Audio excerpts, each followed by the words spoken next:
సాయంకాల సమయంలో ఒక వాక్య భాగం చదువుకుందాం. మత్తయి సువార్త 6వ అధ్యాయము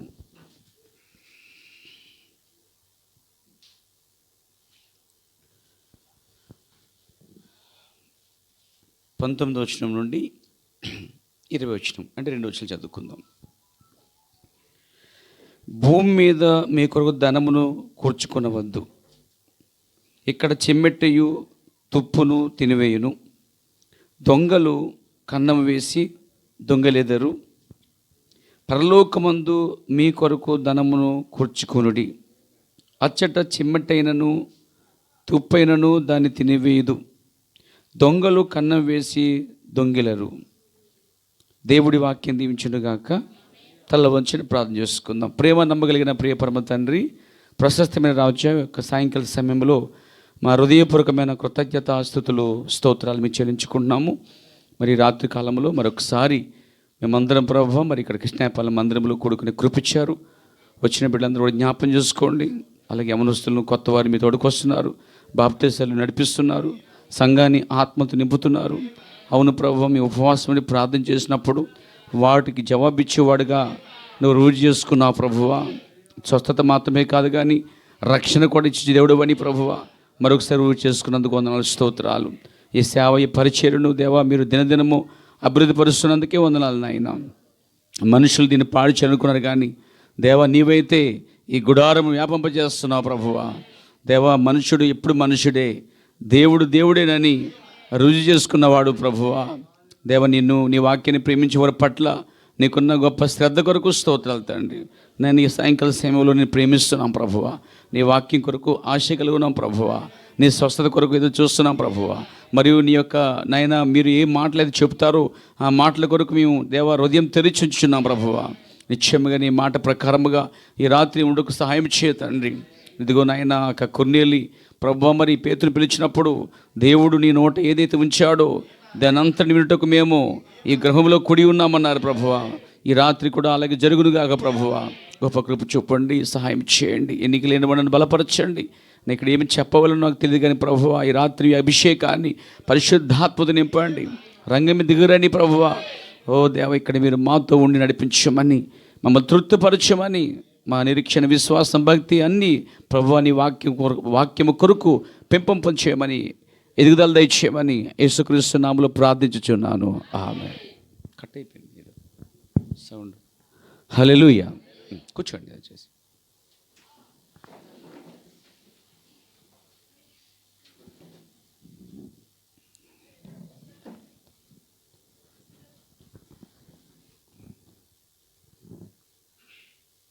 దేవునికి స్తోత్రం కలుగాక. ఆమెను చెప్తారా? ఈ రాత్రి ఒక చిన్న అంశం, నీవు పరలోకములో ఎంత ఆస్తిని కలిగి ఉన్నావు. Praise the lord.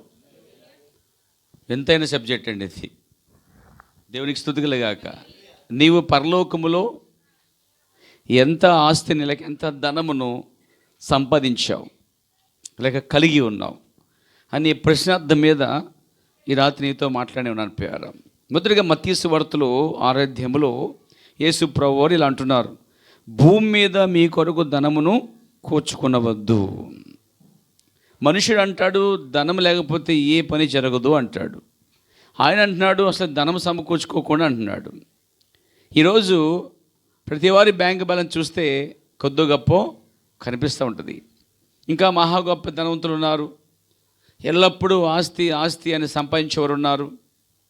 భూములు, పొలాలు, ఇళ్ళ స్థలాలు, కార్యాలు గవర్నమెంట్ వారు ఇస్తున్నా కానీ ఉన్నా కానీ లేదని చెప్పి అబద్ధమని కూడా సంపాదిస్తున్నారు. ఏమండి, నిజమే కదా? దేవునికి స్తుతి కలుగాక. ఇంకా మరి గవర్నమెంట్ ఇచ్చేదానికి ప్రతిదానికి కూడా అర్హత లేకపోయినా అర్హత ఉందని చెప్పి మనము చాలామంది ఆశిస్తూ ఉంటారు. అంటే ఎలాగైనా సరే ఈ భూమి మీద ఉన్నప్పుడు మనుషుడు ధనాన్ని సమకూర్చుకుంటున్నాడు లేక ఆస్తిని సమకూర్చుకుంటున్నాడు. కొందరైతే పొలాల మీద పొలం కొంటారు, కొందరైతే ఇళ్ళ మీద ఇళ్ళ కొంటూ ఉంటారు, కొందరైతే బిజినెస్ కోసం ఇంకా బిజినెస్ డబ్బులు సంపాదిస్తారు. ఇలా వ్యాపారం కూడా లేకపోతే పని ద్వారా లేకపోతే ఏదో విధముగా మనుషుడు భూమి మీద చాలా ఆస్తి సంపాదించాలి, చాలా ధనం సంపాదించాలి అందుకొరకు ధనాన్ని కూడబెడుతూ కూడబెడుతూ కూడబెడుతూ మనుష్యుడు ప్రయాణం చేస్తున్నాడు. వాస్తవానికి ధనం లేకపోతే ఏ పని జరగదనే మాట వాస్తవమే. అయితే విశ్వాసం అనేది అంతకంటే గొప్పదండి. ఈ నోట్స్ కన్నా, లేకపోతే ఈ కాగితాల కన్నా, ఏమంటే ఈ కరెన్సీ కన్నా విశ్వాసం చాలా గొప్పదండి. దేవునికి స్తుతి కలుగాక. అయితే ఈ రాత్రి ప్రవక్త వేసిన ప్రశ్న ఏంటంటే, నీవు పరలోక రాజ్యములో ఎంత ఆస్తిని కలిగి ఉన్నావు, లేక నీవు పరలోక రాజ్యములో ఎంత ధనము సంపాదించగలిగావు? ఇదేంటండి, అసలు భూమి మీదే మనం ధనం సంపాదించగలిగిపోతున్నాం. అసలు భూమి మీద మనం పేదవారిగా ఉన్నాం. సరైన ఇల్లు లేవు, సరైన ఉద్యోగాలు లేవు, సరైన సంపద లేదు. కొంతమందికి అయితే అంటారు కదా, రెక్కడితే డొక్క ఆడదు అంటారు కదా. ఇలా మనం బ్రతుకుతున్నాం. అయితే పరలోక రాజ్యం ఇక్కడే మనం సంపాదించలేకపోతున్నాం. అయితే పరలోక రాజ్యములో మళ్ళా ధనం సంపాదించడం ఏంటి? పరలోక రాజ్యములో ఆస్తి సంపాదించడం ఏంటి? దేవునికి స్తుతి కలుగాక. ఇది వింతగా ఉన్న ప్రశ్న, అనేక మందిలో ఉన్న ప్రశ్న. దేవునికి స్తుతి కలుగాక. భూమి మీద మనుషుడికి డబ్బు చాలా అవసరం. డబ్బు లేకపోతే చూడండి, హాస్పిటల్కి వెళ్ళగానే ఏమంటారంటే, ముందు డబ్బు అక్కడ పెట్టండి అంటారు. ఎంత సీరియస్ అయిన డబ్బు కట్టాలి. డబ్బులు ఉంటేనే పని అవుతుంది, ధనం ఉంటేనే పని అవుతుంది. అయితే నేను అన్నాను ప్రియరా, అసలు నీ భూమి మీద ఎంత ధనము సంపాదించుతున్నావు, ఎంత ఆస్తిని సమకూర్చుకుంటున్నావు? కొంతమందికి ఎంత ఉన్నా తీరదండి, అవును కదా. ఇంకా సంపాదించాలి, ఇంకా సంపాదించాలి, ఇంకా సంపాదించాలి. వాళ్ళు తినగలిగినంత ఆస్తి ఉన్నా, వాళ్ళ పిల్లలు తిన్న ఆస్తి ఉన్నా, కాలు మీద కాలు వేసుకుని కూర్చుని తిని తరగపోయినా కానీ ఇంకా ఇంకా ఇంకా ఆశించే వాళ్ళు భూమి మీద ఉన్నారండి. అయితే దానికి విరుద్ధంగా వాక్యం ఏం చెప్తుందంటే, మీరు భూమి మీద ధనాన్ని సమకూర్చుకోవద్దు అంటున్నాడండి. ఇదేంటండి, ధనం లేకపోతే ఏ పని జరగదు, ధనమే సమస్తము.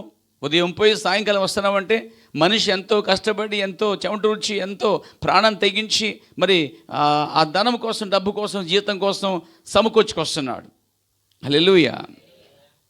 దేని కొరకు ఈ ధనము? మనుష్యుడు బ్రతకడానికి మాత్రమేనండి. అయితే మనుషుడు బతికినంత కాలం ఇంకా మిగిలిపోయేంత ధనము కూడా మనుషుడు భూమి మీద పోజేసుకుంటున్నాడు. మంచిదే, కానీ బైబిల్ ఏం చెప్తుంది చూడండి, భూమి మీద మీ కొరకు ధనమును కూర్చుకునవద్దు. కూర్చుకుంటే ఏమవుతుంది? అది చిమ్మెట్టిపోద్దట. లేక చెమ్మెట్టియు, ఇక్కడ చెమ్మెట్టియు తుప్పును తినివేయును. ఒకటి చెమ్మెట్టియు, రెండోదేమో తుప్పు, మూడోదేమో దొంగలు కన్నం వేసేదురు అంటాడండి. మూడంటండి, ధనాన్ని సమకూర్చి ఫుల్గా దాచిపెడితే చెమ్మెట్టి కొట్టేస్తుంది, అవునా కాదేంటండి? అవునా కదా. కాగితాలన్నీ పోగు చేసి గుడమ్స్ పెడితే ఏమవుతుంది? కొంతకాలానికి చెమెటి కొట్టేస్తుంది.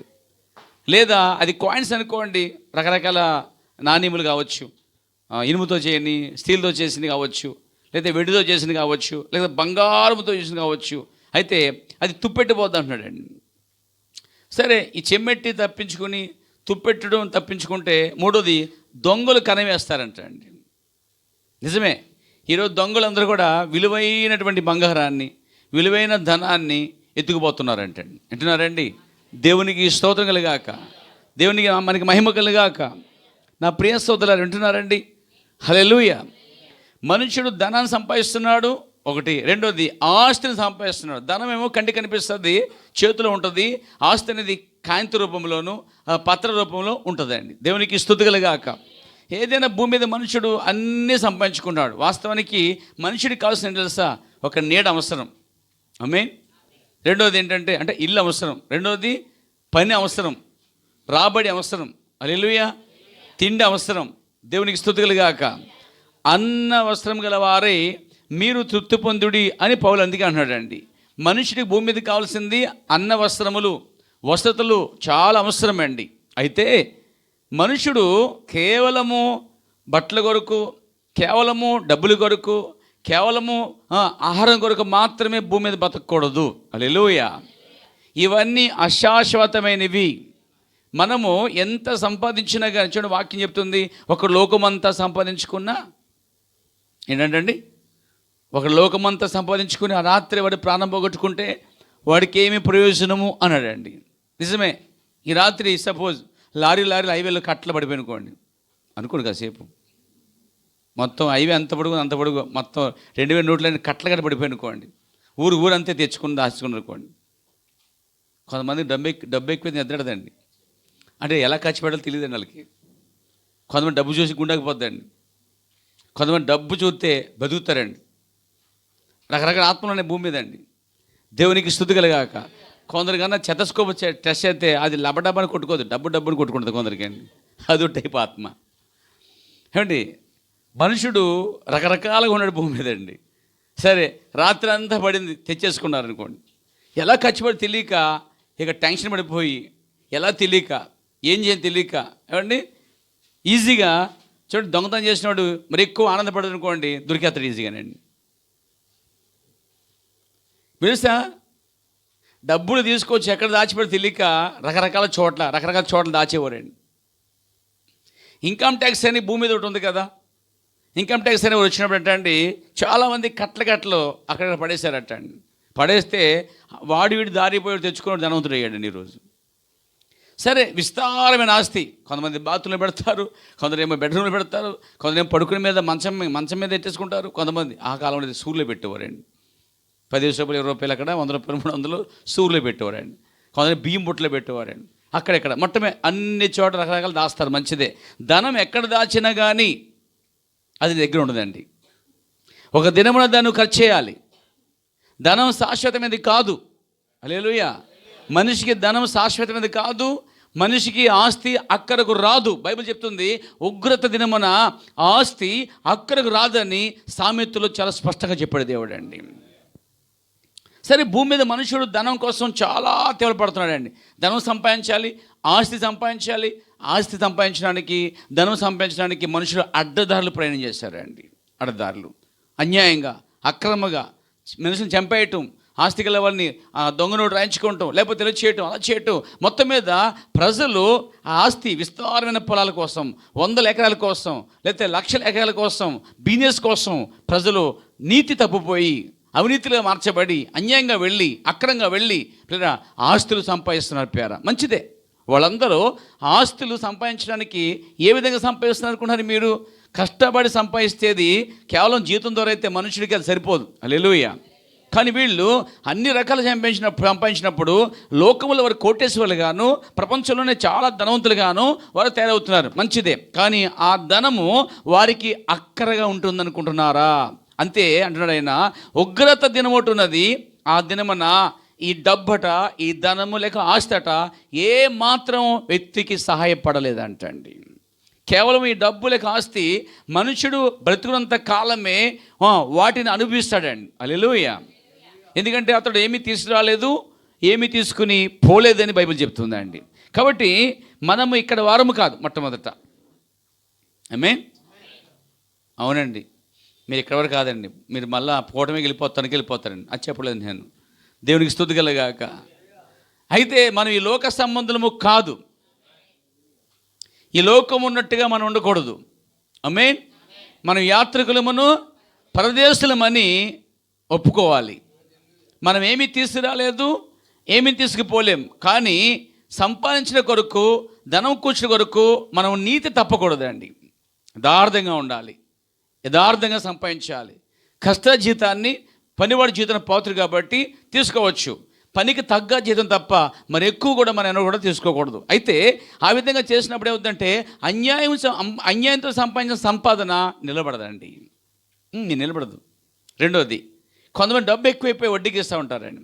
సోదరులారా, క్రైస్తులైన వారు వడ్డీకి ఇవ్వకూడదు.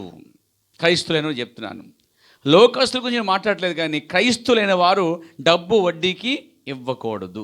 Praise the lord. క్రైస్తువులు అప్పు చేయొచ్చు, వడ్డీ కట్టవచ్చు, కానీ క్రైస్తుడు మాత్రం వడ్డీకి డబ్బు మాత్రం ఇవ్వకూడదు. హల్లెలూయా. దేవునికి స్తోత్రం కలుగాక. చాలామంది పాస్టర్లే ఈరోజు వడ్డీకి డబ్బు ఇస్తున్నారండి. చాలామంది విశ్వాసులు, సంఘ కాపరులు, సంఘ విశ్వాసులు, సంఘంలో ఉన్నటువంటి అనేక మంది ధనవంతులు తమ డబ్బు వడ్డీకి తిప్పుతున్నారు. అయితే భూమి మీద వారు వడ్డీతో సంపాదించిన డబ్బులు కానీ, అన్యంతో సంపాదించిన డబ్బులు కానీ, మరి జీతం కానీ ఎక్కువ సంపాదించిన లంచాలు కానీ, ఈ ధనము, ఈ ఆస్తి ఉగ్ర దినమున అక్కడికి రాదు. దేవునికి స్తుతి కలుగాక. అందుకే భూమి మీద మీరు ధనమును కూర్చుకోవద్దు. అని చెబుతూ మీరు అధ్యాయం చదువుతుంటే ఆయన ఒక మాట చెప్తాడు. ఆయన ఆకాశ పక్షులు చూడుడి, అవి విత్తవు, కొయ్యవు, కోట్లలో కూర్చుకొనవు, అయినను మీ పరలోకపు తండ్రి వాటిని పోషించుచున్నాడు, మీరు వాటికంటే బహుశ్రేష్ఠులు కారా? Praise the lord. అన్న వస్త్రం గురించి మీరు చిందింపనేలా? అడవి పువ్వులు ఎలాగ ఎదుగుచున్నావో ఆలోచించుడి, అవి కష్టపడవు, వడకవు. హల్లెలూయా. అయినను తన సమస్త వైభవముతో కూడిన సొలొమోను సహితము వీటిలో ఒకదాని వలనను అలంకరింపబడలేదు. నేడుండి రేపు పొయ్యిలో వేయబడు అడవి గడ్డిని దేవుడిలా అలంకరించిన ఎడల అల్ప విశ్వాసులారా, మరి మీరు నిశ్చయముగా వస్త్రములు ధరింపచేయును కదా. హల్లెలూయా. కాబట్టి ఏమి తిందమో, ఏమి త్రాగుదమో, ఏమి ధరించుకుందామో అని చింతించుకుడి. అన్యజనులు వీటన్నిటిని విషయమై విచారించురు. ఇవన్నీ మీకు కావాలని మీ పరలోకపు తండ్రికి తెలియను. కాబట్టి మీరు ఆయన రాజ్యమును నీతిని మొదట వెతుకుడి. దేవుని సిద్ధం. హల్లెలూయా. రేపటి గురించి చిందించుకుడి, రేపటి దినము దాని సంగతుల గురించి చిందించును. ఏనాటి కీడు ఆనాటికి చాలు అన్నాడండి. ఇది క్రైస్తవ బ్రతికండి, ఇది క్రైస్తవ జీవితం. ఆమేన్, ఆమేన్. ఈరోజుకి ఆహారం ఇచ్చాడు దేవుడు, దేవునికి స్తోత్రం. ఈరోజు బట్టలు ఇచ్చావు, నీకు స్తోత్రం. ఈరోజు స్వస్థపరిచావు, నీకు స్తోత్రం. హల్లెలూయా. అనేక సంవత్సరాలు సరిపడగా ధనాన్ని కూర్చుకోవడానికి ప్రయత్నం చేయొద్దండి. ఆమేన్, ఆమేన్. ఎందుకంటే మనం ఎక్కడున్నాం తెలుసా? చివరి కాలంలో ఉన్నాం. మనం ఏ దినాలు ఉన్నాం తెలుసా? ప్రభు వచ్చే రెండో రాకడలో ఉన్నాం ప్యారా. కాబట్టి ఈ సమయంలో బహుగా పరిగెట్టడానికి, బరుగా సంపాదించడానికి పరుగులు తీయవద్దు, కానీ ఉన్నంతలోనే తృప్తి కలిగి ఉండడం నేర్చుకోవాలి. ఒకసారి ఒక ఉపమానం చెప్పాడు యేసుప్రభు. ఉపమానం, ప్రైజ్ గాడ్. ఏమనంటే ఒక ధనవంతుడు, ప్రైజ్ గాడ్, తన పంట పొలం వేసాడట. విస్తారంగా పండిందట. రోజుకి అది బాగా పెరిగిపోతుందన్నమాట. ప్రతి సంవత్సరం లేక ప్రతి 6 నెలలకి, ఏమండి ఇప్పుడైతే 3 నెలలకే పంట వేసేస్తున్నారు, 6 నెలలకి వేసేవారు. అంతకుముందు పూర్వకాలం సంవత్సరం ఒకసారి వేసేవారు, ఒక సంవత్సరం విడిచిపెట్టేసేవారండి. కానీ ఇప్పుడు 3 నెలలకే పంట, అంతా మందుల పంటే. అందుకే మనకు అన్ని జబ్బులు వస్తున్నాయండి. చూడండి నా ప్రియ సోదరులారా, ఆ టైంలో చూడండి, అలా పంట వేసినప్పుడట విస్తారంగా పండిపోయిందంట. ఇక పాత గాది తెలుసా? ఇది తెలిసే గాజులు అంటే? ఈ జనరేషన్ గాజులు తెలియదండి. గారెలు కాదు, గాజులు అంటే ధాన్యం నిల్వ చేసే గాజులు అనమాట. మా ఇంట్లో ఉండేదండి ఇది. నేను దాంట్లో చిన్నప్పుడు దాంట్లో దూరేవాడిని, వెళ్ళి ఆ ధాన్యం అంతా తవ్వి వేసేవాడిని అనమాట, బయటకు తీసేవాడిని. నా ప్రియ సోదరులారా, వింటున్నారండి?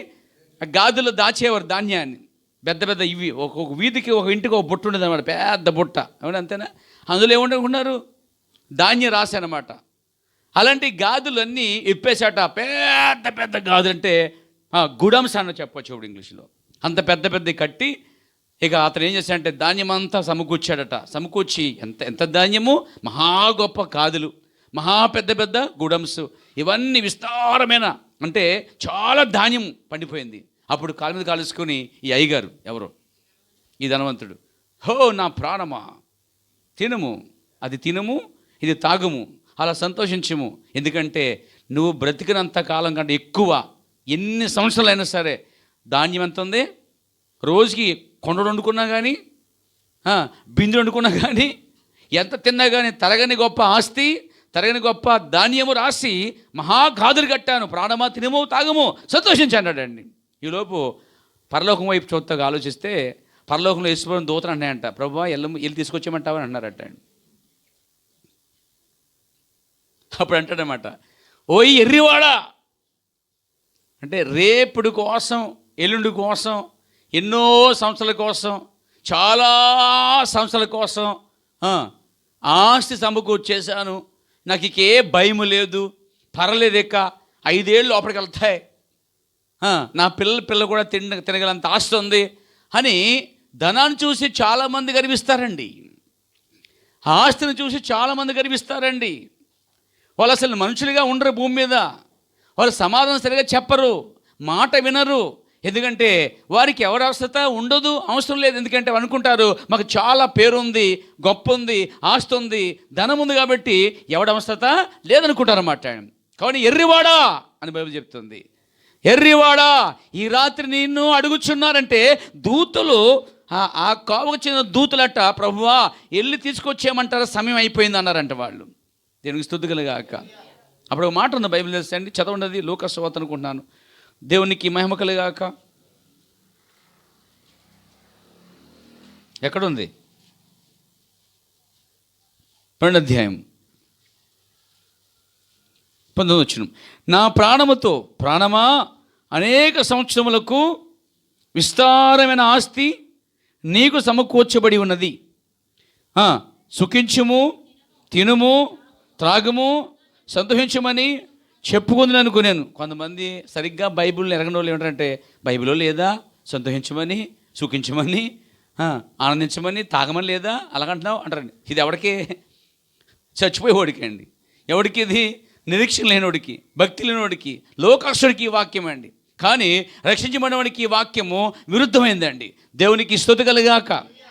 త్రాగము, సంతోషించమని చెప్పుకొందును అనుకునేను. అయితే దేవుడు, ఎర్రివాడ, ఈ రాత్రి నీ ప్రాణమును అడుగుచున్నారు, నీవు సిద్ధపరిచినవి ఎవడివగునని అతనితో చెప్పెను. హల్లెలూయా. దేవుని ఎడల ధనవంతుడుగాక, ఏమన్నాడు చూడండి, ఆ మాట చూడండి. దేవుని ఎడల ధనవంతుడుగాక అంటే ఈ వ్యక్తి దేవుని ఎడల ధనవంతుడిగా లేడని అర్థం. కానీ బైబిల్ చెప్తుంది, దేవుని ఎడల ధనవంతుడు కాక తన కొరకే సమకూర్చుకున్నవాడు అలాగునే ఉండునని చెప్పాను. ఇక్కడ 2 రకాల ధనవంతులు ఉన్నారండి. అంటున్నారా?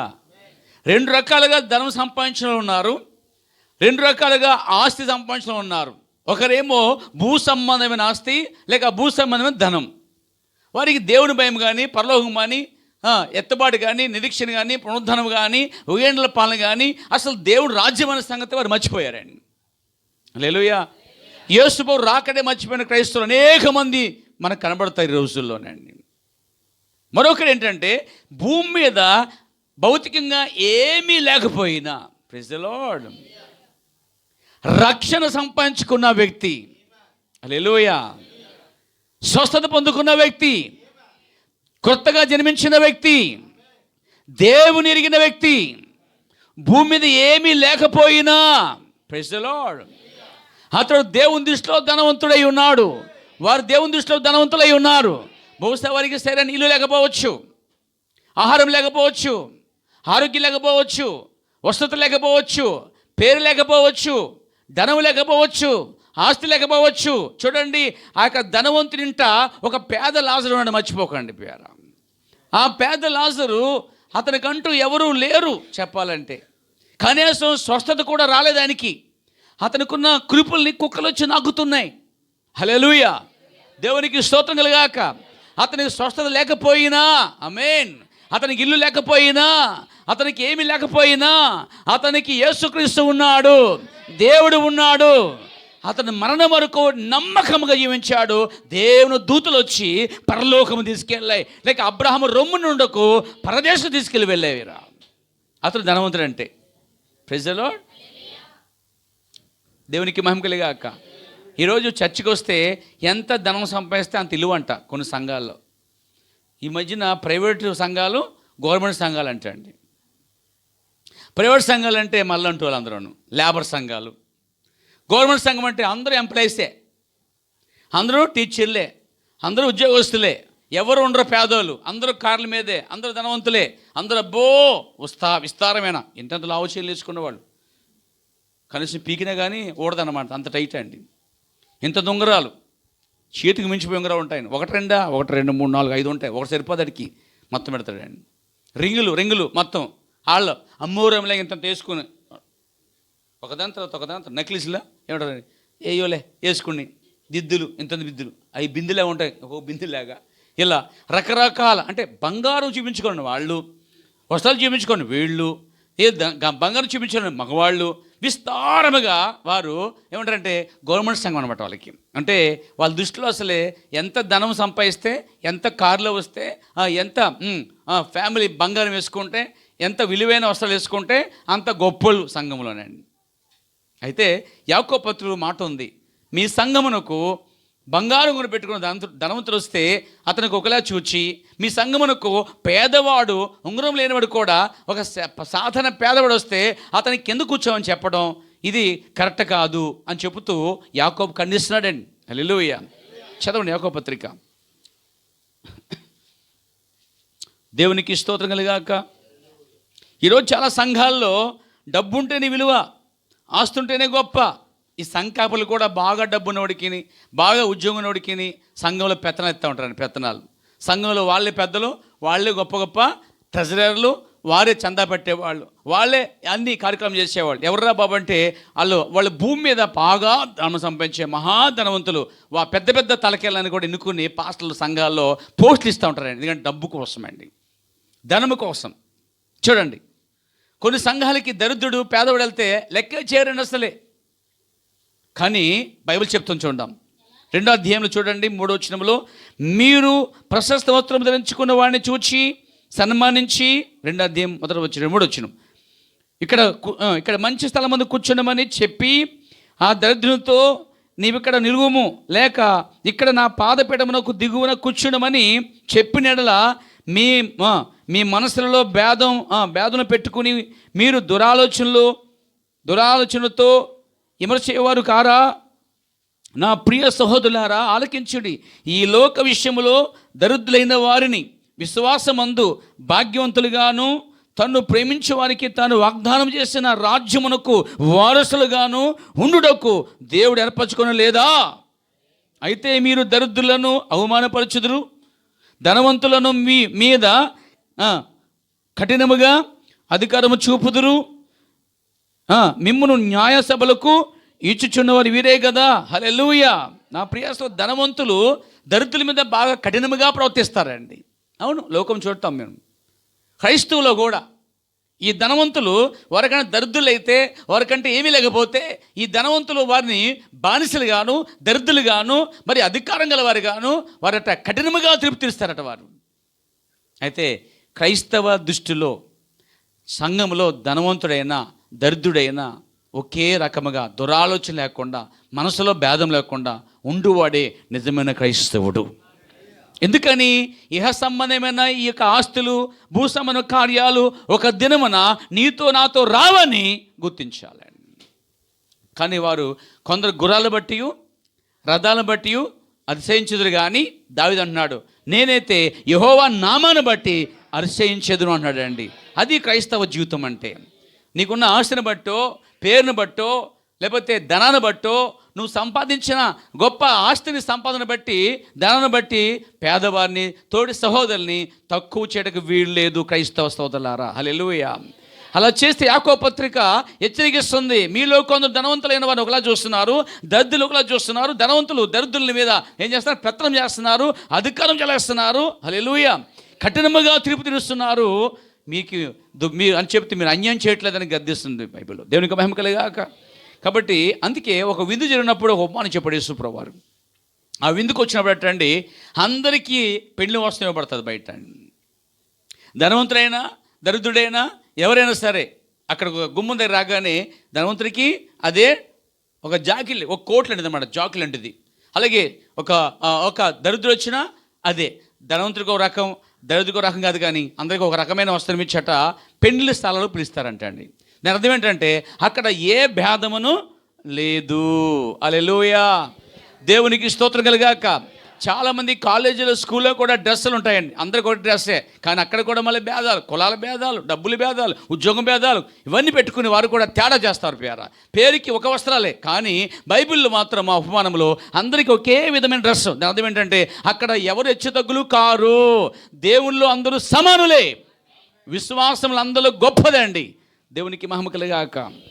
సరే, భూమి మీద ఎంత సంపాదించినా ఆ రాత్రి దేవుడు పిలిస్తే అవన్నీ ఎవరి అగును అనే ప్రశ్న వేశాడండి. అయితే ఈ ధనవంతుడు ఇక్కడ వాడు కొరికే సంపాదించుకోడు తప్ప అతని ధనం వలన ఎవరికి ఉపయోగపడలేదండి. అయితే బైబిల్లో మాట చెప్తుంది, భూమి మీద ధనవంతులైన వారు అనగా దేవుళ్ళో ఉన్నవారు ధనవంతులుగా ఉంటే వారు ఏం చేయాలని కూడా బైబిల్ చెప్తుందండి. ఈ రాత్రి మీకు చెప్తాను, పంచుకుంటాను. దేవునికి స్తుతి కలుగాక. చూడండి, బైబిల్ చూద్దాం. తిమోతి రాసినటువంటి పత్రిక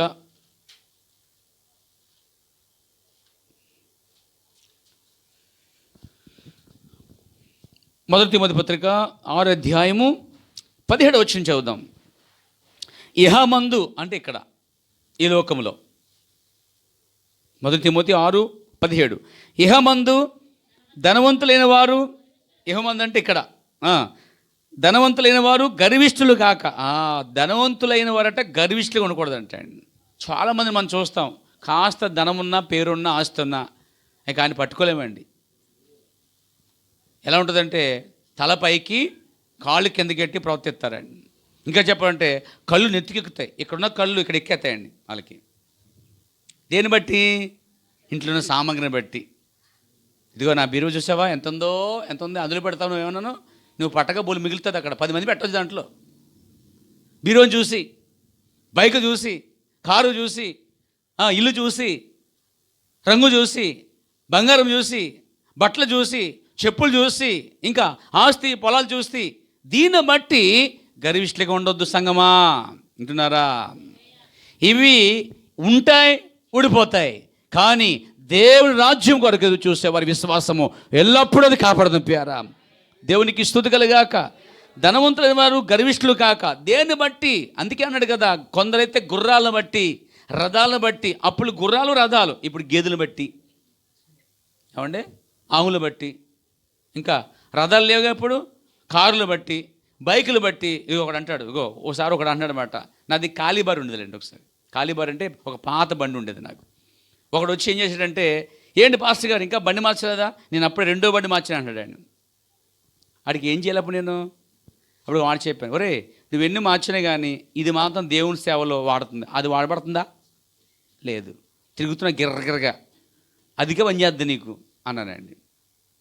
విన్నారండి సోదరులారా? అంటే ఉద్దేశం ఏంటంటే, ఇంకా పాస్టర్ గారు అయ్యండి మార్చలేదు, నేను విశ్వాసం నుండి మార్చేశానని అచ్చేమాట. చూడండి సోదరులారా, దేవుడు ఎలా ఉంచితే అలాగే ఉంటాం నేర్చుకోవాలి ముందు. బైబిల్ చెప్తుంది, మనము ఏ స్థితిలో పిలబడ్డామో, దేవుడు ఏ స్థితిలో ఉంచుతా అనుకున్నాడో ఆ స్థితిలో ఉండి దేవుని మహింపరచాలంతే. దేవునికి స్తుతి కలుగాక. కొందరైతే అన్నందుకైనా మార్చేస్తారు బైక్ని, నేనైతే మార్చలే. దానికి అదే కొంతకాలం బాగా వాడిన తర్వాత అలా రాను దేవుడు అలా ఇచ్చుకుంటూ వచ్చాడు ప్యారా. దేవునికి స్తుతి కలుగాక. నిజమేనండి, పోటీ కోసం మనం కొనక్కర్లేదు. కొంతమంది ఉంటారు, బుల్లెట్ కొన్నారా, నేను కూడా కొనేయాలి. కొంతమంది కారు కొన్నారా, సేమ్ కారు కొనేయాలి.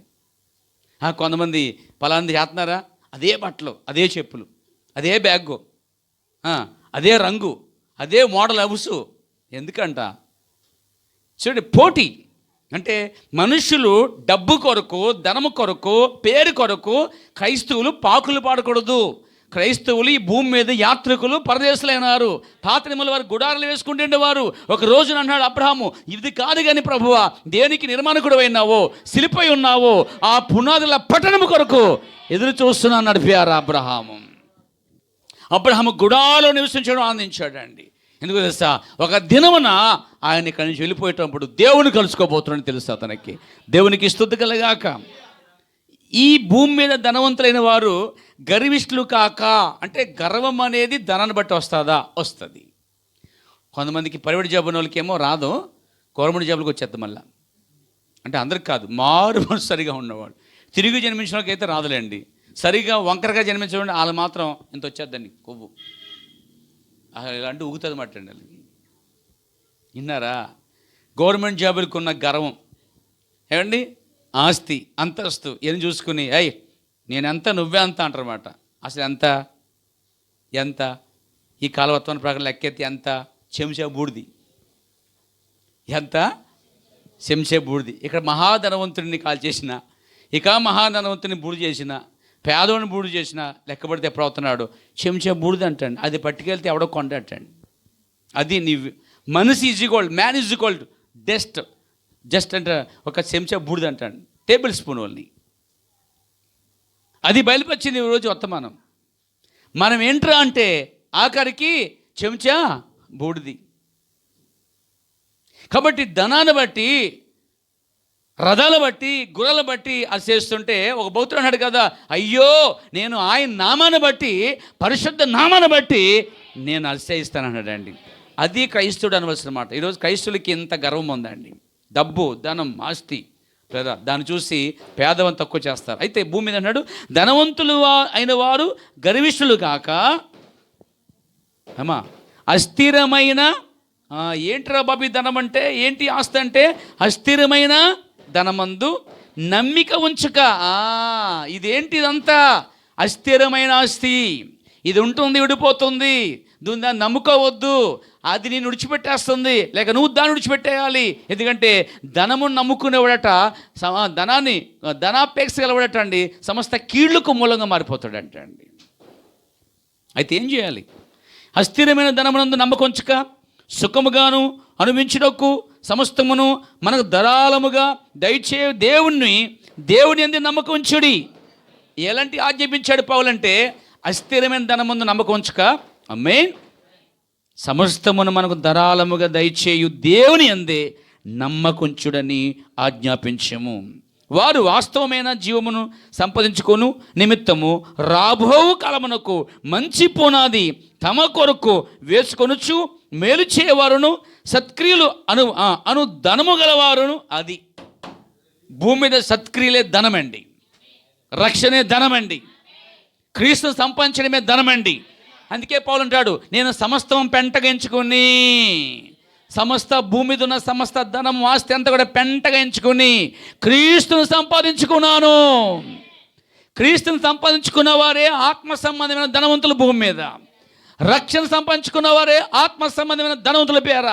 రక్షణ లేకుండా, క్రీస్తు లేకుండా, హల్లెలూయా, భూమి మీద మనుషుడు ఎంత సంపాదించున్నా అది వ్యర్థం వ్యర్థం వ్యర్థం వ్యర్థం అని బైబిల్ చెబుతోంది ప్రియారా. సత్క్రియలు అనే ధనం, రక్షణ అనే ధనం, హల్లెలూయా, క్రీస్తు అనే గొప్ప సంపాదన పౌలు వలె సంపాదించుకోవాల్సిన బాధ్యత విన్నాం. దేవునికి మహిమలు గాక, దేవునికి స్తుతులు గాక. తమ ధనములో ఇతరులకు పాలిచ్చువారినై ఉండవాలని వారికి ఆజ్ఞాపించము. ఎవరు వీళ్ళు? విశ్వాసులు. విశ్వాసులు గనక ధనవంతులుగా ఉంటే విశ్వాసులు ధనాన్ని బట్టి గర్వించకుండా, ఆమేన్, హల్లెలూయా, అలాంట వారి ధనములో కొంత తమతో ఉన్న వారికి కొంత ఆర్థికంగా సహాయం చేసేవారుగా ఉండాలట. అది క్రైస్తవ లక్షణం. దేవునికి స్తోత్రం కలుగాక.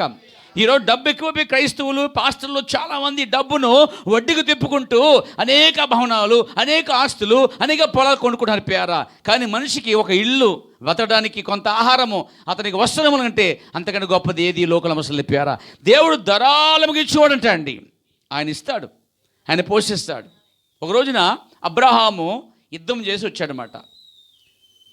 అప్పుడు ఆ కదోలియా అనే ప్రాంతంకి వెళ్ళి యుద్ధం చేస్తున్నప్పుడు అక్కడ ఒక రాజు వచ్చాడు, సొదొమ రాజు అనమాట. సొదొమ రాజు వచ్చి ఇలా అంటున్నాడు, చదవండి, ఆదికాండం 14:21 వచ్చిన. దేవునికి స్తోత్రం. 14:21 వచ్చిన.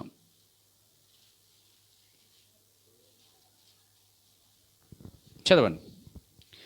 సొదొమ రాజు మనుషులను నాకిచ్చి ఆస్తిని నీవే తీసుకునమని అబ్రహాముతో చెప్పగా, అబ్రహాము, నేనే అబ్రామును ధనవంతునిగా చేసినని నీవు చెప్పుకున్నట్లు ఒక నూలు పోగైనను చెప్పులు వారైనను నీ వాటిలో ఏదైనాను తీసుకొనని ఆకాశమునకు భూమికిని సృష్టికర్త అయిన సర్వోన్నతుడైన దేవుడునైనా యెహోవా ఎదుట నా చెయ్యెత్తి ప్రమాణము చేస్తున్నాను అన్నాడండి అబ్రహాం గారు.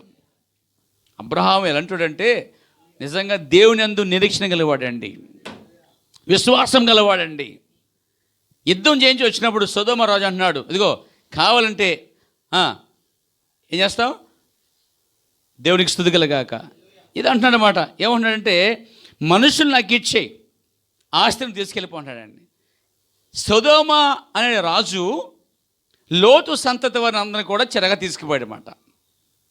అప్పుడు అబ్రహాము 18 మందిని తీసుకెళ్ళి యుద్ధం చేసి జయించి తిరిగి వచ్చేసాడు. అప్పుడు ఆ అవతల రాజు ఏమన్నాడంటే, అబ్రహామా, నువ్వు తీసుకొచ్చిన ఆ జనం నాకు ఇచ్చేసే మనుషుల్ని, అందుకు నీకేమిస్తాను, ఆస్తి ఇస్తా అన్నాడండి. అబ్రహాం ఒప్పుకున్నాడా? చెప్పండి, మాట్లాడేంటండి.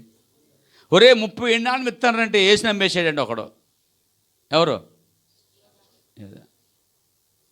ఈరోజు మనుషులు నాకు ఇచ్చే ఆస్తి ఇస్తానంటే, ఒకవేళ పాస్టర్ని కనుక ఆ సంఘం ఇచ్చే నీకు పెద్ద ధనం ఇస్తానంటే, కొంతమంది పాస్టర్లు సంఘాలు అమ్మేస్తారండి. నాకు నమ్మకం లేదు. దేవునికి స్తుతి కలుగాక. నేను ఆ పని చేయనుండో, సమస్య లేదు. దేవుడు ఏమి చెప్పినా, సైతాన్ని ఏం ప్రేరేపించినా దేవుడు చెప్పింది ఏమంటా. దేవునికి స్తుతి కలుగాక. ఎందుకంటే డబ్బుకి దానికి లొంగే వ్యక్తిని కాదు. హల్లెలూయా. పేరుకి ప్రతిష్టలకి అసలే అవసరం నాకు లేదు. మనకు నిందలే ఎక్కువ, అవమానాలు ఎక్కువ. ఇంతకన్నా గొప్పది ఏముంది?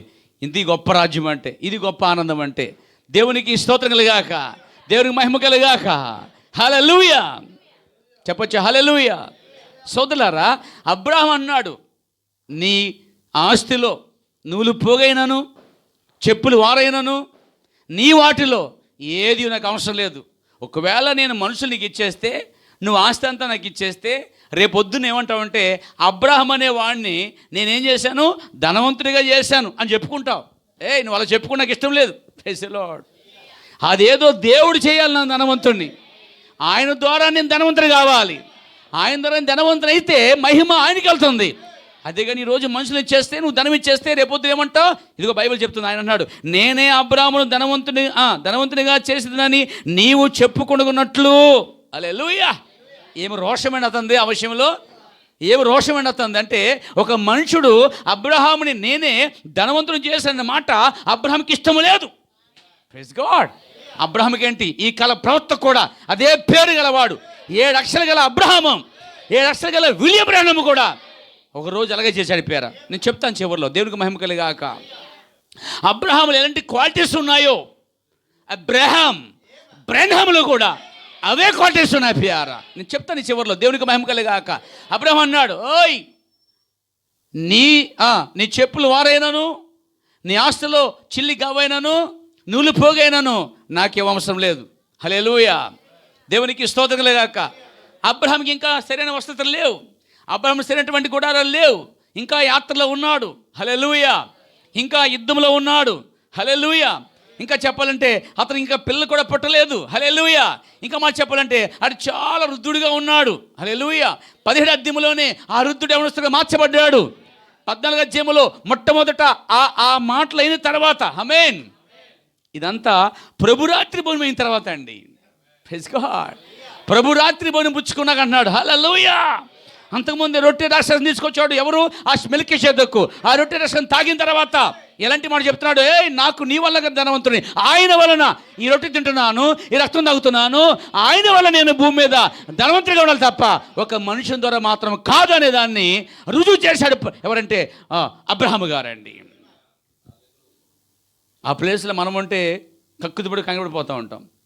కానీ ఆయన కంగరపడలే. అస్సలే అవకాశాలు వచ్చినా పక్కన పెట్టాడు. దేవునికి స్తుతి కలుగాక. అలా నిలబడినప్పుడు అన్నాడు ఆయన, భూమి ఆకాశం సృష్టించినట్టు సర్వోన్నతుడైన దేవుడు యెహోవా ఎదుట నా చెయ్యి ఎత్తుతున్నాను, ప్రమాణం చేస్తున్నాను, నీ వలన కాదు నేను ధనవంతుణ్ణి, నన్ను పిలిచిన వాడు ఆ దేవుని వలన, ఆ యెహోవా వలన, ఆ సర్వోన్నతుడు దేవుని వలన నేను దీవించబడాలి తప్ప నీ వలన కాదు ధనవంతుని అన్నాడండి. నిజంగానే అబ్రహాముని దేవుడు ధనవంతుడిగా చేశాడండి. రాజీ పడలేదు అతడు, ధనానికి అమ్ముడిపోలేదండి. దేవుని ద్వారా ధనము సంపాదించిన విధానం వస్తే ఇదండి. దేవుడు సంబంధం లేకుండా తన కొరకే సమకూర్చుకుంటే, ఆ జనాన్ని ఇచ్చేస్తుంటే అది తన కొరకే సమకూర్చుకున్నాడు అవుతాడు. ఆ జనం ఇవ్వకుండా దేవుడికి ఆశీర్వాదం కూడా ఎదురు చూస్తే చూడండి, అది గొప్ప ఆశీర్వాదం అండి. యాకోబు చూడండి, యాకోబు ఉదయకాలు చెప్పుకున్నాం, అన్ని మోసాలతో సంపాదించాడండి. ఆఖరికి అర్థమైంది ఇది పనికిరాదు, ఇక ఇది పెంట. ప్రభువా ఇది కాదు ఆశీర్వాదం, ప్రభువా నువ్వు దీవిస్తే కానీ, నువ్వు ఆశీర్విస్తే కానీ నేను ఇక్కడి నుంచి వెళ్ళను ప్రభువా, అది నాకు వద్దు ప్రభువా, రకరకాల సంపాదించాను ప్రభువా, అది మంచిది కాదు ప్రభువా, అది చెడ్డ కార్యాలు, అయితే నువ్వు నాకు దీవించు ప్రభు అన్నాడండి.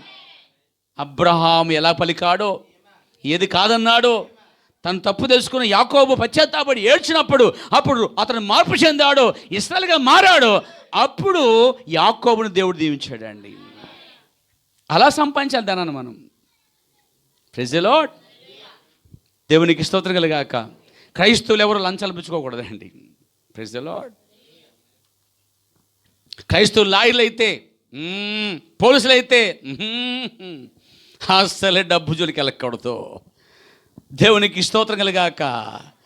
యథార్థమైనవి అయితే వాటిని ఏంటి ఆశించకుండా, లంచం ఆశించకుండా, పక్కదారులు సంపాదించిన ఒకవేళ సంపాదించిన దేవుని ఏర్పాట్లో ఉంటే యాకోబుల దేవుడు నెలకొడతాడు. నేను ఒక దినమున ఏర్పాట్లో ఉంటేనే. హల్లెలూయా. అయితే అందరూ యాకోబులు కాదు. దేవునికి స్తుతి కలుగాక. చూడండి పేరా, యాకోబు సంపాదించిన పక్కన పెట్టాడు, అది శాశ్వతం కాదనుకున్నాడు, దేవుని ద్వారా దీవించబడుతున్నాడు. అబ్రహాము కూడా మనుషుల అవకాశం అక్కర్లేదు చెప్పి దేవుని వాళ్ళు దీవించమనుకున్నాడు. దేవుని ద్వారా ధనవంతులయ్యారండి వీళ్ళందరూ. సో భూమి మీద వారు ధనవంతులైనప్పటికీ వారు ఏం చెప్తున్నారు? మేము యాత్రికులమును పరదేశులమై ఉన్నామని. వారు భూమి మీద ఉండి ఆ పరదేశ కొరకు, ఆ దేశం కొరకట నమస్కరించి వందనాలు చెప్పారంట వాళ్ళు. ఇది మన జీవితం.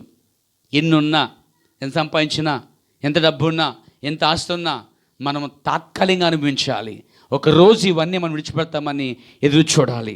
దేవునికి స్తుతి కలుగాక, దేవునికి మహిమ కలుగాక. ఒక రోజున కాలిఫోర్నియాలో మీటింగ్ జరిగాయన్నమాట. అమెరికా దేశం కాలిఫోర్నియాలో. ఆ మీటింగ్లో వాక్యం చెప్పడానికి ఇదిగో ఈయన వచ్చాడండి. ఈయన William Branham. Praise the lord. ఇది చాలా సంవత్సరాల క్రితం. Praise the lord.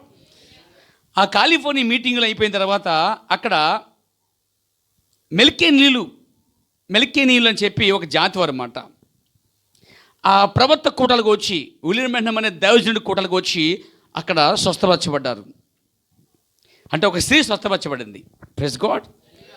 ఆ స్త్రీ ఎవరంటే మెల్కేనీయులు అనేటువంటి వారికి చెందినదన్నమాట అండి. దేవునికి స్తుతి కలుగాక. వాడు చాలా ధనవంతులండి వాళ్ళు. Praise lord. అయితే ప్రవక్త వారిలో ఇక్కడికి వచ్చిన వారిలో 2 ఏజెంట్లు నా దగ్గరికి వచ్చారన్నాడండి. వచ్చినప్పుడు కాసేపు మాట్లాడుకున్నారన్నమాట. వాళ్ళు చాలా విషయాలు అడిగిన తర్వాత, చాలా విషయాలు మాట్లాడిన తర్వాత వారు ఏం చెప్పారంటే, మా జాతిలో ఒక స్త్రీ నీ కూటకు వచ్చింది, ఆమె స్వస్థపరచబడింది. హల్లెలూయా. అప్పుడు ప్రవక్త అండి 2 గదుల చిన్న ఇంట్లో నివసిస్తున్నాడంట అండి. 2 గదులు కలిగిన చిన్న ఇంట్లో నివసిస్తున్నాడంట. ఆ ఏజెంట్లు ఉన్న చూడండి, ఎవరైతే స్వస్థపరచబడ్డారో ఆ జాతుల నుంచి వచ్చిన వారు అన్నమాట. వాళ్ళు మహా గొప్ప ధనవంతులు. వారు వస్తూ ఏం చేశారంటే $15 లక్షల చెక్కు తీసుకొచ్చారు. ఆ చెక్కు ఎన్ని? $15 లక్షల. మన ఇండియా మనీ ఎంతో నాకు తెలియదు కానీ చాలా విస్తారమైన కోట్లే. హల్లెలూయా. ఇంచుమించుగా 11 కోట్లు లేక 1100 కోట్లు కావచ్చు, నాకు తెలియదు కానీ, లేదా నాకు సమయం లేదు కానీ నేను లెక్కేయడానికి. అక్కడ $15 లక్షల తీసుకుని చెక్కుబట్టుకు వచ్చారట అండి. అప్పటికి ప్రవక్త 2 చిన్న గదులు ఇరుకింట్లో నివసిస్తున్నాడు. చాలా అప్పులో ఉన్నాడు. చాలా కష్టంగా ఉంది. హల్లెలూయా, హల్లెలూయా. ఓ దేవునికి స్తోత్రం కలుగాక. అప్పుడు ఆ దైవజనుడు వారు తీసుకొచ్చిన ఆ $15 లక్షల చెక్కును అతడు దాన్ని చూచుటకు కూడా ఇష్టపడలేదంట అండి. ఎవరు? ఈ దైవజనుడు ఆ చెక్కును చూచుటకు కూడా ఇష్టపడలేదంట అండి. మనమైతే ఇంత ఎగిరి అయ్యి బాబు ఇంత సువర్ణ ఒక దేవుడు ఇచ్చేసాడు అంటాం. ఆ దేవుడు దహిమో మనకు అర్థం కాదు. కానీ ఇతడు అవసరతలో ఉన్నా కానీ ఎందుకు $15 లక్షల తీసుకోలేదు? స్వస్థతను అతను అమ్మట్లేదు, స్వస్థతను ఆయన అమ్ముకుంటం లేదు. ఈరోజు చాలా చోట్ల స్వస్థస్థాలో అని మొదలెట్టారు పాస్టర్లు అండి. స్వస్థస్థాలో అని చెప్పి సాలమేసాల తెక్కట్టేస్తారండి.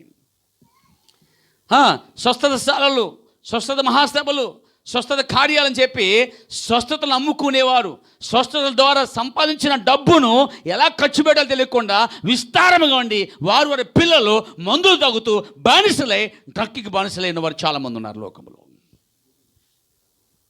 హల్లెలూయా.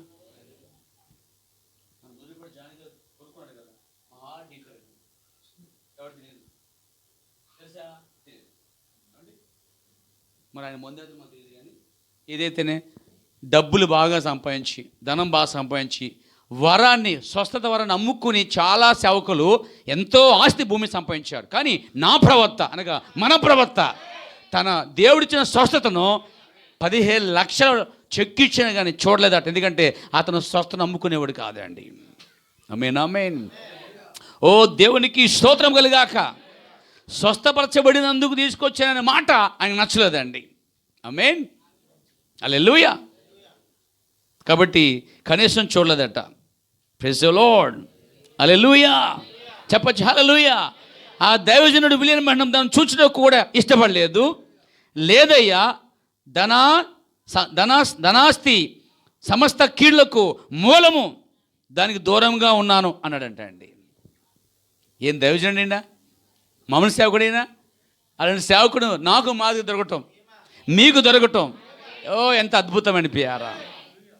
అందుకే కొన్నిసార్లకి మనం వెళ్ళినప్పుడు గుర్తించలేదు, మన ప్రాణం చేస్తాం స్వస్థ కోసం కానికెట్టేస్తుంటారండి. ఎందుకు వద్దని అనుకున్నారు?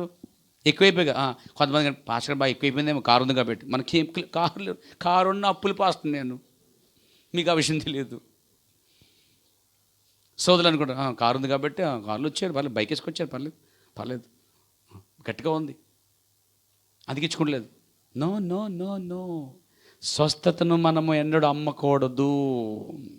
కృతజ్ఞత కూడా ఏర్పాటు చేసుకొని దేవునికి ఎదుట ప్రజల ఎదుట సాక్ష్యం చెప్పి దేవుని మయంపరచట గొప్ప కార్యము. దశభాగం మాత్రం చెల్లించాలి దేవునికి.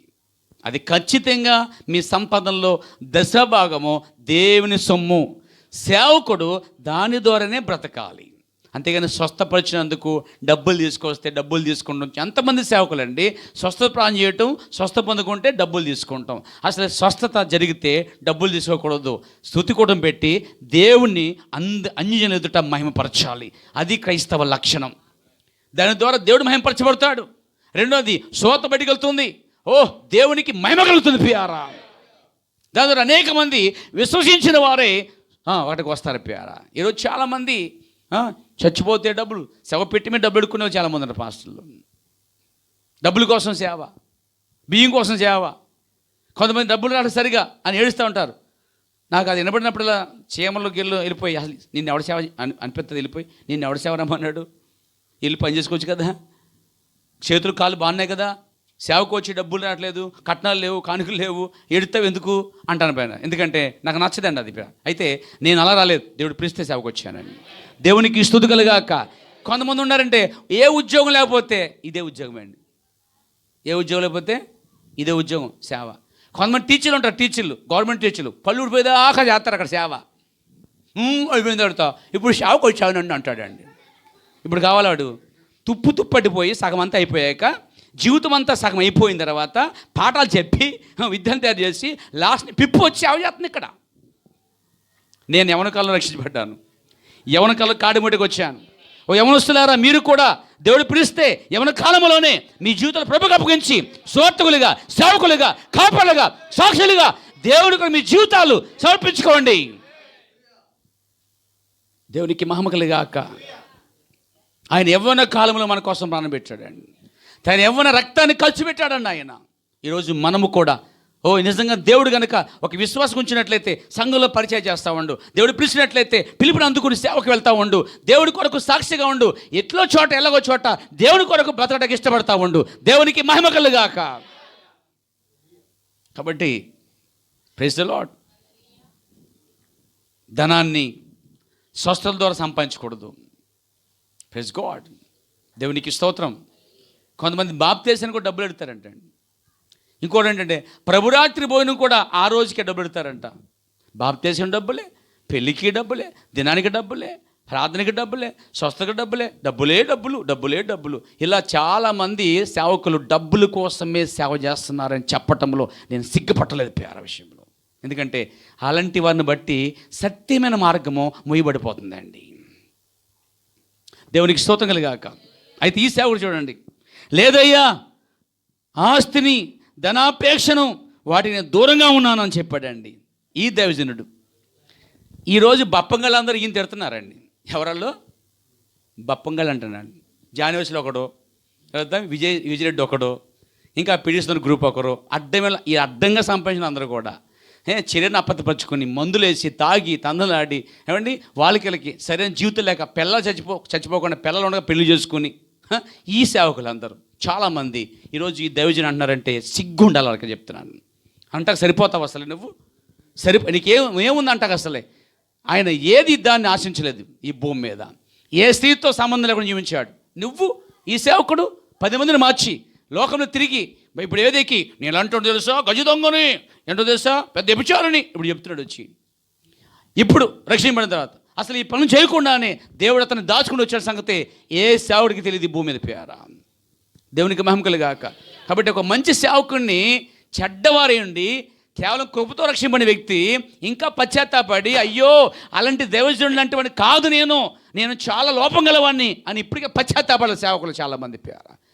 కానీ అదంతా మర్చిపోయే వాళ్ళు ఎదిగిపోయి పేరుగాంచి 1000 మందికి వాక్యం చెప్పారైపోయి పెద్దవారైపోయి ఒక మంచి నీతి గల దైవజనుడిని యథార్థంగా డబ్బుని స్త్రీని ప్రత్యేకతని ఆశించకుండా సామాన్యుడిగా జీవించి ప్రపంచాన్ని కదిలించి క్రీస్తును దించిన వాడిని వారు అంటున్నారంటే ఏమాత్రం యోగ్యత ఉంది అంటున్నాను వాళ్ళకి పేర. దేవునికి స్తుతి కలుగాక. అప్పుడు ఒక ఆయన దేవునికి స్తుతి కలుగాక. సరే ఏం జరిగిందంటే సరే తీసుకోపోయిన పర్లేదు మా ఇంటికి రమ్మని చెప్పారన్నమాట. ఆ ధనవంతుడు ఏం చేశాడంటే ఈ సేవకుడిని భోజనం పిలిచాడండి. భోజనకి వెళ్ళాడు, భోజనం చేశాడు, అయిపోయిన తర్వాత ఇతనికి ధనవంతుడికి చాలా పొలాలు ఉన్నాయండి. చెప్పాలంటే ఊరు అంతా అతందే. ఒక్కొక్కరికి ఉంటుందండి, ఆ ఊరి సగం వాళ్ళకి ఉంటుందండి. అవునా విన్నారండి? ఊరికి తలుగు సగం ములపడ అంటారండి, చుట్టూరు సగం ములపడ సగం మా దేవుడు అందరూ వాళ్ళదే. నిజమే, దేవుడికి స్తుతి కలుగాక. వింటున్నారండి? ఒక సేవకుడు అనమాట. ఈయన తీసుకెళ్లారు, భోజనం చేసాడు, అయిపోయింది. ఆ వ్యవసాయం చేసేటువంటి ఆ ప్రాంతం అంతా కూడా ఆ పంట భూములన్నీ కూడా ఆ యజమాని అంట బయటికి తీసుకెళ్ళి ఆ సేవకునికి అనగా ప్రవక్త బ్రహ్మ గారికి ఆ భూములన్నీ చూపించాడంట. అన్నాడంట నా భూమిని ఆ పంట పొలమును ఎంత దూరం ఉన్నాయో అని నీవు అనుకుంటున్నావు అని అడిగాడండి ఆ ధనవంతుడు. ప్రవక్త బ్రహ్మ పిలిచి ఈ ఆస్తులు ఈ యొక్క పొలాలు అది కనిపిస్తుందా, కంటి మేర అంత కనబడుతున్న దూరం కనిపిస్తున్న పొలిమేరలన్నీ కూడా దాని అవతలు కూడా ఇవన్నీ అసలు సుమారు ఎంత ఉంటాయి అనుకుంటాం అని అడిగాడు ఎవరు ఆ పిలిచిన వ్యక్తి, ఆ ధనవంతుడు. ప్రవక్త అన్నాడు హల్లెలూయా. అప్పుడు ఆ సేవకుడు అంటే ప్రవక్త బ్రహ్మ నాకు తెలియదు అయ్యా అని జవాబిచ్చాడు. 80 మైళ్ళు కొండ వరకు నాదే అన్నాడండి. దాని తర్వాత కూడా నాదే, అదంతయు నా స్థలమే. అప్పుడు అన్నాడు ఈయన ఈ ప్రవక్త ఐ సీ, అద్భుతం, అమేజింగ్ అన్నాడండి ఈయన. అంతుందా అని అనుకుంటా ఏమన్నాడు? అద్భుతం, అమేజింగ్ అన్నాడండి. అది మనమైతే ఎంతుందా, ఇందాక 15 లక్షలు మళ్ళీ ఇచ్చేస్తారా అని అడుగుంటాం. 15 లక్షల దగ్గర పడలేదు, ఇక్కడ భూములు చూపించడం కూడా పట్టలేదండి వ్యక్తి. అర్థమైంది మీకు? 80 మైళ్ళు అడుగులు ద్వారా మొత్తం చూపించాడు, అవతల కూడా అది అంటున్నాడండి. ఈయన సింపుల్గా అది చాలా అద్భుతంగా ఉంది అంటున్నాడండి. ఏం సేవకుడండి ఈయన? అది కూడా అయితే ఆ 15 లక్షలు తీసుకోలేదంటే తీసుకోలేదా, అవకాశాన్ని పోగొట్టుకున్నావు అంటారు, తిట్టేస్తారు మళ్ళీ. నీకు బతకడం చేత కదా అంటారండి. నన్ను కొంతమంది సేవ చేయడం చేత కదా అంటారు నన్ను. అబ్బా ఎలా చేస్తున్నానో మాకు తెలుసు, ఎందుకు చేస్తున్నానో మాకు తెలుసు. దేవునికి స్తుతి కలుగాక, దేవునికి మహిమ కలుగాక. మనుషులు రకరాలు చెప్తారు వేరా, అయితే దేవునికి మధ్య నీకు మంచి సంబంధం ఉంటే ఎవరిని లెక్క చేయవు నువ్వు. దేవునికి స్తుతి కలుగాక. ఇక్కడ అన్నాడట అదంతా నా స్థలమే, అంతేకాదు అదుగో అటు చూడు ఆ పట్టణము అదంతా కూడా నాదే, ఆ పట్టణంలో నీ బ్యాంకును చూసారా, ఆ బ్యాంక్ కూడా నాదే అన్నాడట. అక్కడ వరకు అన్నీ ఆ భూమి అంతా నాదే, ఆ మొత్తం అంతా నాదే అని అతడు యజమాని అంతా చెప్పాడట అండి. హల్లెలూయా. ఆ సేవకుడు అంటే విలియం బ్రన్హం ప్రైజ్ ది లార్డ్ ఆ యజమాని ఒక్క ప్రశ్న అడిగాడట. ఏంటా ప్రశ్న అంటే, అయ్యా అతను వైపు చూసి ఇదంతా నీదేనా, ఈ ఆస్తి నువ్వు సంపాదించావా? అవునయ్యా, ఇదంతా నేనే సంపాదించాను. నువ్వు కంటి కనబడుతున్న ఈ పట్టణాలు అవతల ఆ పొలిమేర అవతల కూడా నా బ్యాంకు కూడా మొత్తం ఇదంతా కూడా నాదే, నేనే సంపాదించాను. ఆ వైపున ఇవన్నీ నీయేనా అని అడిగాడు అన్నమాట. అవతల వైపు కూడా మీదేనా, అది వైపు నీదని చెప్తే ఒక ప్రశ్న వేసాడు, అవన్నీ నాయే అన్నాడంట. అప్పుడు అన్నాడనమాట, అయ్యా ఇవన్నీ నువ్వు సంపాదించావు మంచిది, అయితే పరలోక రాజ్యములో నువ్వెంత ఆస్తి సంపాదించావు అని అడిగాడండి. రక్త స్టన్ అయిపోయాడు మనిషి. ఎంత సంపాదించావు కాబట్టి పరలోక రాజ్యములో ఎంత ధనము లేక ఎంత ఆస్తి సంపాదించావు అని అడిగాడండి. అప్పుడు అతను ముఖం చిన్నబుచ్చుకుని, అంటే ముఖము కింద పెట్టుకుని ఇలా అన్నాడనమాట. ఆ యజమాడు అన్నాడట, లేదు నేను భయపడుచున్నాను, నాకు అక్కడ పరలోకంలో అంటూ నాకు ఏమీ లేదు అని చెప్పాడట. అంటే అతను భూ సంబంధంగా భూనివాసి, భూమి మీద ఉన్నటువంటి ఆస్తిపరుడుగా ఉన్నాడు. కానీ అతడు పరలోక సంబంధమైన ఏ ధనం సంపాదించుకోవాలి, రక్షణ లేదు, స్వస్థత కార్యం లేదు, లేకపోతే అతనికి విశ్వాసం లేదు, పరలోక రాజ్యం కోసం తన ఆస్తిలో ఇతర పేదలకు ఏమాత్రం కూడా సహాయపడలేదు. అతడు కేవలం తన కోసమే బతుకుతున్నాడండి. అప్పుడు అంటున్నాడు ఆయన, ఆ దిన సేవకుడు విలియం బ్రన్హం అనే వ్యక్తి, ఈ వ్యక్తి అంటున్నాడు, నాకు ధనమంతయు, నా ధనమంతయు అక్కడ దాచబడి ఉన్నది. మత్తయి సువార్తలో మనం చదివిన వాక్య భాగము అక్షరాల ప్రవక్త బ్రహ్మంలో నెరవేర్చబడిందండి.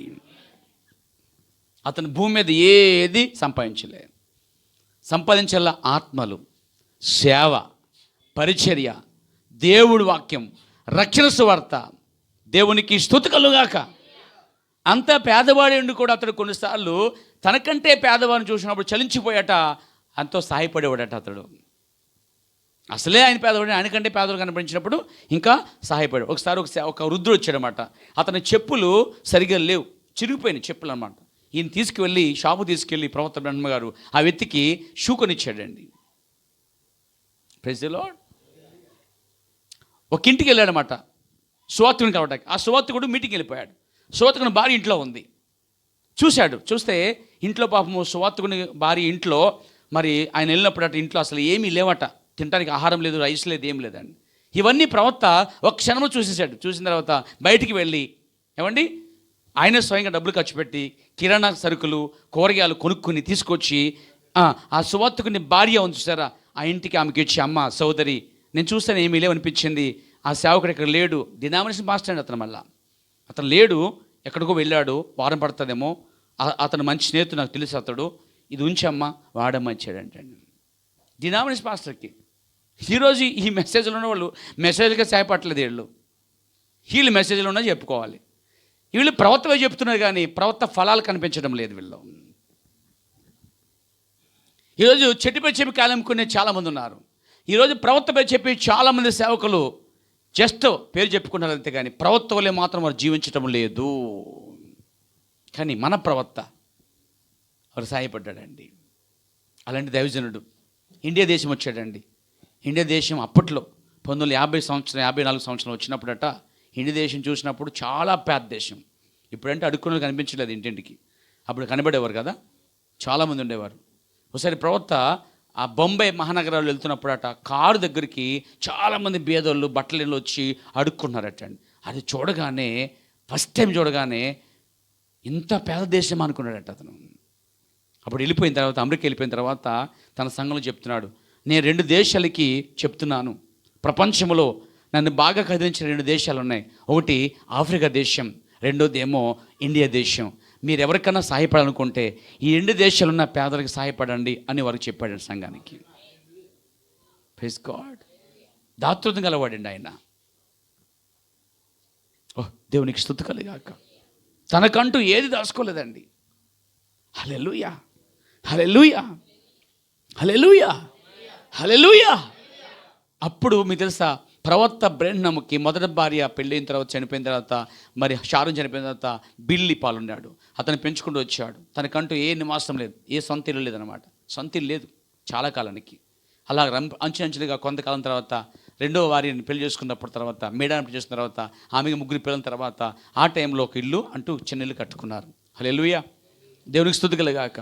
అందులో ఉంటుండేవన్నమాట. అప్పటికి కూడా ఆయన ధనం సమకూర్చుకోలేదండి, డబ్బు సంపాదించుకోలేదు. ఆయన అంటాడు, కోటలకు వెళ్ళి రాత్రి ఇంటికి వచ్చాడు అనమాట. ఆ రాత్రి చాలామంది ఆయన దగ్గరికి వచ్చి సేవకులు, అయ్యా మాకు ఏమీ లేవా అనేసరికి ఆ కోటలో వచ్చిన కానుకని వచ్చిన సేవలకి, అడిగిన సేవలకి ఇచ్చేసేవాడు అంటండి. ఎలాంటి సేవకుడు ఆలోచించండి ఒకసారి మీరు. ధనాన్ని ఆశించిన దైవజనుడు అని అతడు. ఇదివరకు చెప్పాను మీకు ఆ మాట. దేవునికి స్తుతికలుగా ఆ మాటకి అతడి యోగ్యత తరానికి. Praise God. అలా సహాయపడేవాడండి అలాంటి వ్యక్తి. ఆఖరికి ప్రవక్త బ్రెన్హం చనిపోయిన తర్వాత సంఘర్షణలు ఏకమయ్యి ఆయన జీవితం అంతా మా కోసమే ఖర్చు పెట్టాడు ఆయన.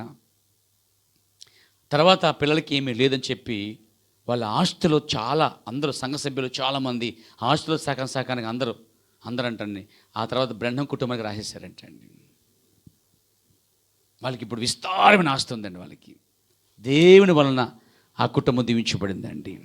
అన్నాడు ఆయన, అయ్యా నువ్వెంత సంపాదించుకున్నావు, ఇదంతా నీదా, అయితే పరలోకంలో ఎంత ఆస్తి సంపాదించుకున్నావు అడిగితే యజమానుడు సైలెంట్ అయిపోయి, అయ్యా అందుకే భయపడుతున్నాను అయ్యా, పరలోకంలో నాకు ఏది లేదు అని చెప్పాడట. అయితే నేనైతే పరలోక రాజ్యములో అక్కడ నాకు దానం దాచబడి ఉంది అన్నాడండి.